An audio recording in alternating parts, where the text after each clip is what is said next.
Jai Jinendra, all of you. Welcome to the 7th class of Auditing and Assurance of CA Inter. Hope you have watched the earlier classes and learned the topics covered therein.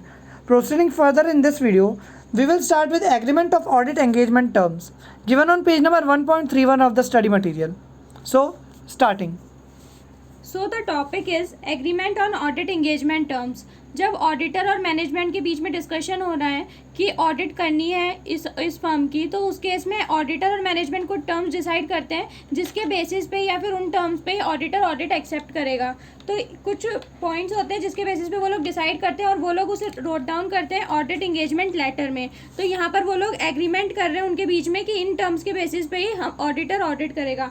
So it is important for both the auditor and client at each party should be clear about the nature of the engagement. किस nature का engagement, मतलब कि general purpose audit करनी है या फिर कोई special purpose audit है, ये सब चीज़ें डिफाइंड होती हैं. It must be reduce to writing, मतलब कि रिटर्न फॉर्म में लिखना, ताकि क्या हो, मिसअंडरस्टैंडिंग ना हो बात आगे चल के दोनों पार्टीज के बीच में, मतलब ऑडिटर और एंटिटी के बीच में. So the audit engagement letter is send by the auditor to his client, जिसमें कि वो डिफाइन करता है कि ये टर्म्स है जिसके बेसिस पे मैं ऑडिट करने वाला हूँ आगे. अब आपके पेपर में ये जो लाइन दे रखी है जो हमने डाकन करी है, एमसीक्यू में भी पूछा जा सकता है आपके अटेम्प्ट में.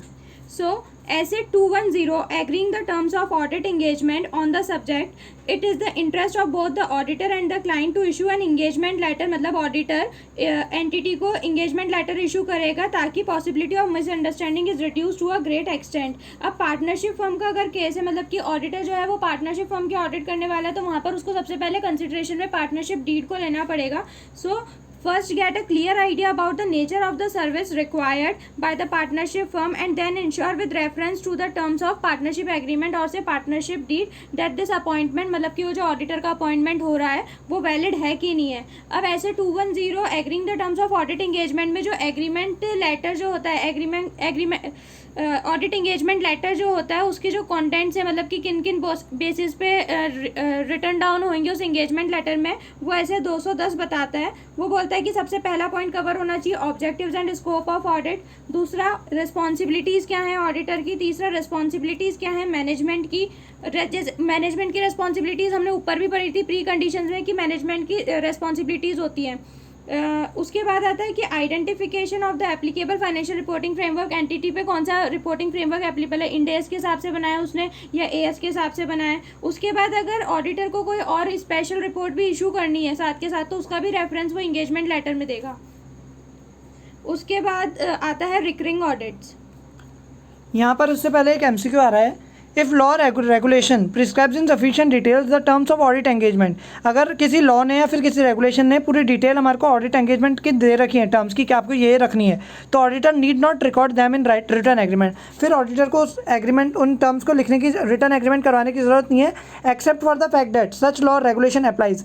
मेन बात यहाँ ध्यान रखनी है कि वो मेन लॉ रेगुलेशन जो है वो अप्लाई होता है एंड मैनेजमेंट एक्नोलेज करता है और अंडरस्टैंड करता है अपनी रिस्पॉन्सिबिलिटीज़ कि हाँ वो उसी लॉ के हिसाब से या उन्हीं ऑडिट टर्म्स के हिसाब से आपको अपना फाइनेंशियल स्टेटमेंट प्रिपेयर करके देगा जिसको ऑडिटर को ऑडिट करना है. नेक्स्ट टॉपिक आ रहा है हमारा रिकरिंग ऑडिट्स. रिकरिंग ऑडिट्स का मतलब होता है audit which the auditor is doing for more than one financial year. तो on recurring audits the auditor shall assess whether circumstances require the terms of the audit engagement to be revised. अब ये हमने एक बार जब audit engagement letter entity को दे दिया, उसके बाद जब हम लोग वापस से उसकी ऑडिट को मतलब अगले साल भी हम लोग अगर उसकी ऑडिट करेंगे, तो ये ऑडिटर को पहले देखना पड़ेगा, असेस करना पड़ेगा कि कुछ ऐसे सर्कमस्टांसेस एग्जिस्ट करते हैं क्या कि हमारे को ऑडिट एंगेजमेंट लेटर को रिवाइज करना चाहिए, और whether there is a need to remind the entity of the existing terms of the engagement, या फिर ऐसी कोई नीड है क्या कि एंटिटी को हमारे को जो टर्म्स ऑफ एंगेजमेंट थे वो वापस रिमाइंड करा देने चाहिए. ये क्वेश्चन भी आपके अटेम्प्ट के लिए बहुत ज़्यादा इंपॉर्टेंट है. The auditor may decide not to send a new audit engagement letter or other written agreement each period. हर बार उसको वो भेजना, मतलब ज़रूरी नहीं है कि वो हर बार आपको, मतलब ऑडिटर हर बार आप मैनेजमेंट को नया एंगेजमेंट लेटर दे. हाउएवर द फॉलोइंग फैक्टर्स में मेक इट अप्रोप्रिएट. जो नीचे फैक्टर्स दे रखे हैं वो ये ऐसे फैक्टर्स हैं कि ऑडिटर उनमें दे देना चाहिए ऑडिटर को नया ऑडिट एंगेजमेंट लेटर.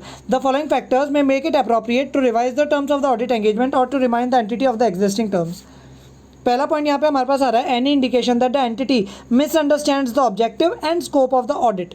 अगर ऑडिटर को लग रहा है कि मैनेजमेंट या फिर एंटिटी ने जो ऑब्जेक्टिव था ऑडिटर का, ऑडिट का, उसको मिसअंडरस्टैंड करा है, या फिर जो स्कोप था ऑडिट का उसको मिसअंडरस्टैंड करा है, ऐसा इंडिकेशन लग रहा है, तो फिर वो terms of the audit engagement या तो रिवाइज करेगा या फिर रिमाइंड करवाएगा एंटिटी को।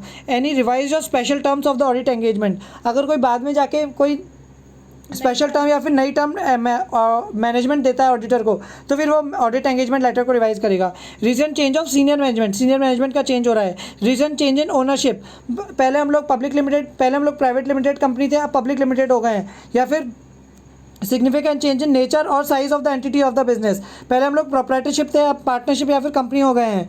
और चेंज इन लीगल और रेगुलेटरी रिक्वायरमेंट्स, लीगल या रेगुलेटरी रिक्वायरमेंट्स के चेंज हो तब भी हम लोग ये ऑडिट एंगेजमेंट लेटर को रिवाइज करने की कोशिश करेंगे। Change in the FRF financial reporting framework हो चेंज हो गया, adopted in the preparation of the financial statements, या फिर change in other reporting requirements. ठीक है, इसके साथ एक और ये इंस्टीट्यूट ने क्वेश्चन दिया है, RN कंपनी है, एक firm of chartered accountants, have not revise the terms of audit engagement and obtain confirmation from the clients for last 5 years despite changes in the business and professional environment. Elucidate, ये जो question है ये आपके attempt के लिए बहुत important है। वो क्वेश्चन ऐसे देंगे, what are the circumstances that may warrant the revision in terms of audit engagement. बहुत इंपॉर्टेंट क्वेश्चन है आपके अटेम्प्ट के लिए। As per Essay 210 on agreeing the terms of audit engagement, the auditor may decide not to send a new audit engagement letter or other written agreement each period. Auditor decide कर सकता है कि वो हर बार नया audit engagement letter या फिर other written agreement नहीं दे, लेकिन जो following factors हैं that make it appropriate to revise the terms of audit engagement or to remind the entity of terms, ये हमने ऊपर डिसाइड करे हैं, यही आपको इस आंसर के अंदर लिखना है। बहुत ज़्यादा इंपॉर्टेंट है आपके अटेम्प्ट के लिए क्वेश्चन। अगला टॉपिक आ रहा है हमारा, limitation on scope prior to audit engagement acceptance. हमने ऑडिट एंगेजमेंट को एक्सेप्ट करा ही नहीं था, उससे पहले हमारे को स्कोप पे लिमिटेशन लगा चाह रहा है मैनेजमेंट। तो अब इसको हम लोग यहाँ एनालिसिस से पढ़ेंगे। इफ़ मैनेजमेंट और TCWG जो मतलब हायर लेवल के अथॉरिटीज़ रहते हैं, इम्पोज करते हैं लिमिटेशन ऑन द स्कोप कि आप इस चीज़ की ऑडिट नहीं करेंगे, आप इस मैटर को ध्यान से नहीं देखेंगे ऑडिट के अंदर, such that auditor believes limitation would result in audit disclaiming an opinion. उन लिमिटेशंस को देखकर ऑडिटर को ऐसा लगता है कि अगर ऐसी लिमिटेशन मेरे ऊपर लगी तो मैं अपना ओपिनियन को डिस्क्लेम कर दूंगा, तो the auditor shall not accept such a limited engagement. तो ऑडिटर को ऐसा लिमिटेड एंगेजमेंट एक्सेप्ट नहीं करना चाहिए अनलेस रिक्वायर्ड बाय लॉ और regulation to do so. Okay, यहाँ पर एक वर्ड आ रहा है डिस्क्लेमिंग एन ओपिनियन। ये ऑडिटर तब देता है जब उसको पूरी इन्फॉर्मेशन प्रोवाइड नहीं की जाती है, जिससे वो सफिशिएंट अप्रोप्रिएट ऑडिट एविडेंस देख के रीजनेबल एश्योरेंस दे पाए कि हाँ ये फाइनेंशियल स्टेटमेंट्स हैं वो ट्रू एंड फेयर हैं या नहीं है। ये डिस्क्लेमर ऑफ ओपिनियन हम लोग अभी अपनी ऑडिट रिपोर्ट और कंपनी ऑडिट वाले चैप्टर में बहुत डिटेल में पढ़ेंगे। इसके स्टैंडर्ड्स ऑन ऑडिटिंग भी हैं हमारे कोर्स में। Next topic, an auditor who, before the completion of the engagement, is requested to change the engagement to one which provides a lower level of assurance should consider the appropriateness of doing so. Auditor को audit अपना ख़त्म होने से पहले management आके बोल रहा है कि प्लीज़ और change the engagement terms to one which provides a lower level of assurance. Management ने आकर बोला कि आप इन्वेंट्री को चेक मत कीजिए, इन्वेंट्री हमारे हिसाब से बिल्कुल सही है, ठीक है, या फिर वो कोई और लिमिटेशन लगाना चाह रहा है ऑडिट के चलते दौरान, ठीक है। तो फिर अगर वो ऑडिटर चेंज करना चाह रहा है तो उसको ये पॉइंट्स ध्यान में रखने पड़ेंगे, मतलब उसको ऑडिटर को सोचना पड़ेगा कि मेरे को करना चाहिए या नहीं करना चाहिए एक्सेप्ट। उसके बाद रिक्वेस्ट ये कब कब आ सकती है क्लाइंट से for the auditor to change the engagement may result from, कौन कौन से ऐसे कारण हो सकते हैं, ये इंपॉर्टेंट क्वेश्चन है। Change in circumstances affecting the need for the service, need of the service मतलब जो मैनेजमेंट की नीड थी वो चेंज हो गई है ऐसे, या फिर ऐसे सर्कमस्टांसेस आ गए हैं। अब misunderstanding as to the nature of an audit, management ने कुछ और समझ के ऑडिटर को ऑडिट का काम दिया था और ऑडिटर ने कुछ और समझ लिया, तो ये मिसअंडरस्टैंडिंग हो गई। तब भी मैनेजमेंट ऑडिटर को बीच में आके बोल सकता है कि please change the engagement terms. और restriction on the scope of the engagement, management आके कोई रिस्ट्रिक्शन लगा रहा है हमारे स्कोप पे, वेदर इम्पोज बाय मैनेजमेंट और कॉज बाय सर्कमस्टांसेस, या फिर ऐसे सर्कमस्टांसेस ही आ गए हैं। सर्कमस्टांसेस में यहाँ पे क्या हो गया, इन्वेंट्री हमारी ऐसी हजार्डस है या फिर कोई टॉक्सिक मटेरियल है जिसको ऑडिटर चेक करने जा ही नहीं पा रहा है बाद में, उस टाइम पीरियड के बाद में, तो फिर ये हमारा कॉज बाय सर्कमस्टांसेस रिस्ट्रिक्शन लग जाएगा। अब ये आप रिपीट हो रहा है पूरा का पूरा चार्ट, इसको आप स्किप कर सकते हैं। अब अगला आ रहा है, the auditor would consider carefully the reason given for the request, particularly the implications for a restriction on the scope of the engagement, वो जो रिस्ट्रिक्शंस लग रहे हैं उसका स्कोप के ऊपर, जो ऑडिट का स्कोप है वो जो हमने ऊपर फर्स्ट वीडियो के अंदर देखा था, उसके ऊपर क्या इफेक्ट पड़ेगा ऑडिटर उसको देखेगा. If the auditor concludes that a reasonable justification to change the engagement, अगर ऑडिटर को लगता है कि कोई रीजनेबल जस्टिफिकेशन है चेंज करने का, and if the audit work perform complies with the SAs applicable to change engagement, और जो हम लोग ऑडिट करेंगे वो एसेज से कंप्लाई हो जाएगा, एसेज उनका एप्लीकेबिलिटी हो पाएगी, the report issued would be appropriate for the revised terms of engagement. In order to avoid confusion को अवॉइड करने के लिए रिपोर्ट के अंदर वो जो पुराने एंगेजमेंट की चीज़ें थी वो नहीं लिखेगा, और any procedures that may have been perform with the original engagement वो भी वो उस रिपोर्ट के अंदर नहीं डालेगा. The auditor should not agree to a change of engagement with where there is no reasonable justification of doing so. अगर auditor को नहीं लग रहा है कि हमारे को चेंज नहीं करना चाहिए था तो फिर वो मना कर देगा कि मैं इस एंगेजमेंट के साथ चेंज नहीं करूँगा. अब if the terms of the audit engagement are change, auditor और management shall agree on and record the new terms of the engagement in an engagement letter, नए एंगेजमेंट लेटर में, या फिर कोई other form of written agreement जो भी उनको suitable लगे.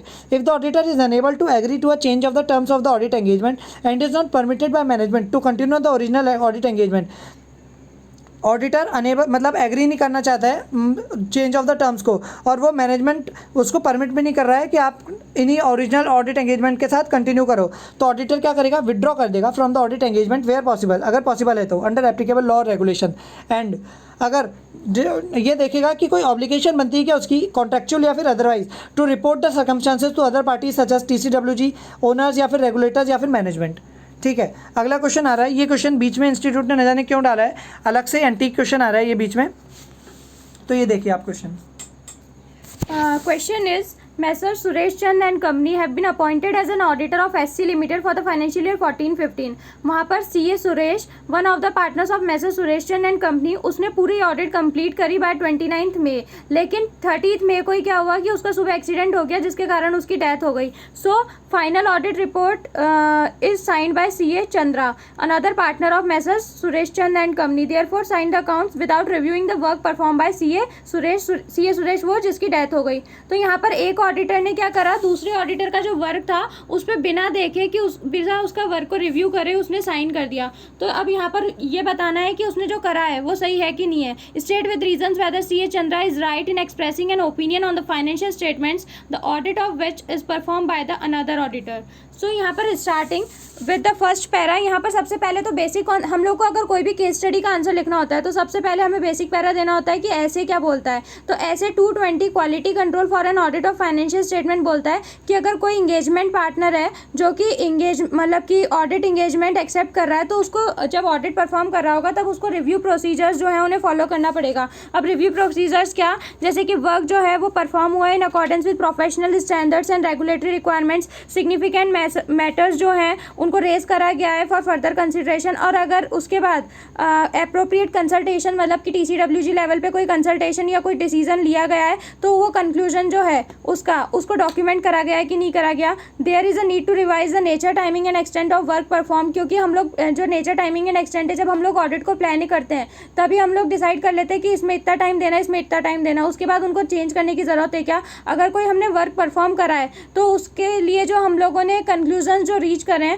उनके कंक्लूजन रीच करने का रीज़न क्या है वो अप्रोप्रिएटली डॉक्यूमेंट होना चाहिए. एविडेंस जो हमने ऑब्टेन कर रहे हैं वो हम लोगों को डॉक्यूमेंट करने चाहिए, साथ के साथ ही वो सफिशिएंट एंड अप्रोप्रिएट है कि नहीं है, और ऑब्जेक्टिव जो है वो ऑडिट के वो अचीव हुए हैं कि नहीं हुए.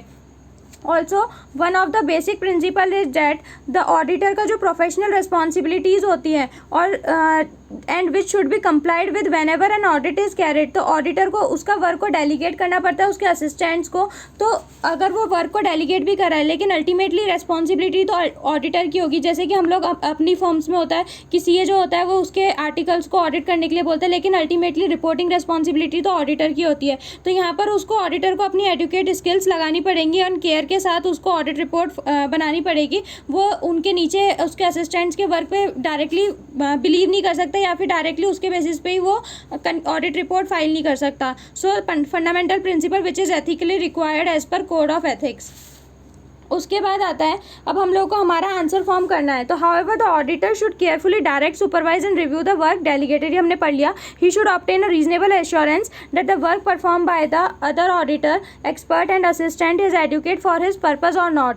अब अपन लोग के केस में क्या था कि एक ऑडिटर को दूसरे ऑडिटर पे रिलाई करना है, दोनों ही चार्टर्ड अकाउंटेंट है, एक ऑडिटर को दूसरे पे कैसे रिलाई करना है, तो वो कर सकता है, कोड ऑफ एथिक्स भी बोलता है कि वो कर सकता है, लेकिन provided the further exercise adequate skill and due care and review the work perform by him. वो बिलीव तो कर सकता है उस पर, लेकिन अल्टीमेटली अगर वो तो चला गया, अब रिस्पॉन्सिबिलिटी किसकी आएगी, ऑडिट ओपिनियन पे इसकी आएगी। तो ये रिस्पॉन्सिबल होगा फॉर एक्सप्रेसिंग एन ओपिनियन, तो वो डायरेक्टली रिव्यू करेगा तो रिस्पॉन्सिबिलिटी उसकी आएगी, बल्कि उसे ये भी नहीं पता कि काम क्या करके गया है, किस सर्कमस्टेंसेज में वो पुराना वाला ऑडिटर काम करके गया है।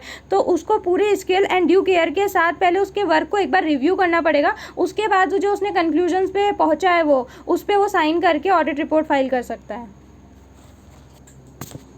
ओके अब यहाँ पे इंस्टीट्यूट ने लास्ट में एक केस स्टडी दे रखी है, इसको आप स्किप कर सकते हैं, बिल्कुल काम की नहीं है ये।